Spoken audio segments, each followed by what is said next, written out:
భారత్ పాక్ చర్చల వేళ కీలక పరిణామాలు చోటు చేసుకుంటున్నాయి. ఈరోజు రెండు దేశాల మిలిటరీ ఆపరేషన్స్ డీజీల మధ్య హాట్ లైన్ చర్చలు జరగాల్సి ఉంది. మధ్యాహ్నం ఇందుకు ముహూర్తం ఖరారు చేశారు. ఇదే సమయంలో ప్రధాని మోదీ ఉన్నత స్థాయి సమీక్ష ఏర్పాటు చేశారు. చర్చల వేళ తన వైఖరిని తేల్చి చెప్పారు. భారత్ డిమాండ్లపైన పాక్ స్పందనకు అనుగుణంగానే నడుచుకోవాలని త్రివిధ దళాలకు ప్రధాని స్పష్టం చేశారు. ఆపరేషన్ సింధూర్ కొనసాగుతుందని క్లారిటీ ఇచ్చారు. దీంతో చర్చల వేళ తదుపరి పరిణామాలపైన ఉత్కంఠ కొనసాగుతుంది. మోదీ కీలక సమీక్ష Indo Pak military operations director general సమావేశం వాయిదా పడింది.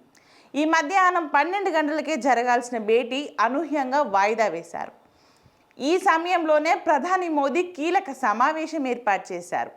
ఈ భేటీ అనంతరం జాతీయ భద్రతా సలహాదారు అజిత్ దోవల్తో మోదీ ప్రత్యేకంగా సమావేశమయ్యారు. భారత్ పాక్ చర్చల నేపథ్యంలో వివిధ అంశాలపై వీరు దృష్టి సారించినట్లు తెలుస్తుంది. ఈరోజు రక్షణ ఉన్నత అధికారులతో ప్రధాని నిర్వహించిన రెండో కీలక భేటీ ఇది.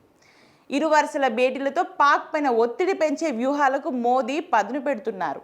భారత్ డిమాండ్లపైన పాక్ స్పందించాల్సిన అవసరం ఏర్పడింది.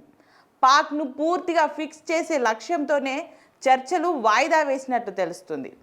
భారత్ కీలక డిమాండ్లు రెండు దేశాల మిలిటరీ ఆపరేషన్ డీజీల మధ్య హాట్ లైన్లో చర్చలు జరుగుతున్నాయి. 48 గంటల పాటు కాల్పుల విరమణ కొనసాగించడం, ఉద్రిక్త వాతావరణం తగ్గించడం వంటి కీలక అంశాలపై ఇరు దేశాలు చర్చించనున్నాయి. కాగా ఈ చర్చల సమయంలో భారత్ తమ డిమాండ్స్ ఏంటనేది తేల్చి చెప్పింది. కాల్పుల విరమణ కోసం భారత్ ప్రధానితో అమెరికా వైస్ ప్రెసిడెంట్ వాన్స్ మాట్లాడిన సమయంలోనే కొన్ని అంశాలపైన స్పష్టత ఇచ్చినట్లు తెలుస్తుంది. ఇందులో ప్రధానంగా పాక్లో ఉన్న మసూద్ అజర్తో పాటుగా టాప్ ఉగ్రవాదులను అప్పగించాలనేది ప్రధాన డిమాండ్గా ఉంది. ఇదే సమయంలో పీఓకేను పాక్ ఖాళీ చేయాల్సిందేనని మోదీ తేల్చి చెప్పినట్లు సమాచారం.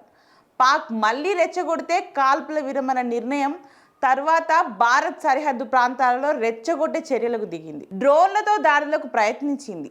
భారత సైన్యం వాటిని ధీటుగా తిప్పికొట్టింది. ఇక ఎలాంటి షరతులు లేకుండా చర్చలు జరగాలని ఒప్పందంలో భారతదేశం స్పష్టంగా చెప్పింది. కాల్పుల విరమణ ప్రాధాన్యతగా అంగీకరించాలని పాకిస్తాన్కి తెలిపింది. ముందస్తు తదుపరి షరతులు లేకుండా చర్చలు జరగాలని భారత్ స్పష్టం చేసింది. కాల్పుల విరమణ వేళ జరుగుతున్న ఈ చర్చల్లో భారత్ తమ వైఖరి స్పష్టం చేసేందుకు సిద్ధమవుతుంది. ఉగ్రవాదుల విషయంలో భారత్ కఠినం ఉంటామనే సంకేతాలు ఇవ్వబోతుంది. ఇదే సమయంలో పాక్లో ఆశ్రయం పొందిన ఉగ్రవాదులను అప్పగించే అంశంపైన భవిష్యత్తులోనూ పట్టుబట్టాలని భావిస్తుంది. దీంతో చర్చలకు ముందే భారత్ డీజీఎంఓ మీడియా సమావేశంలో తమ వైఖరి స్పష్టం చేయనున్నారు. దీంతో ఈరోజు కీలక పరిణామాలు చోటు చేసుకునే అవకాశం కనిపిస్తుంది.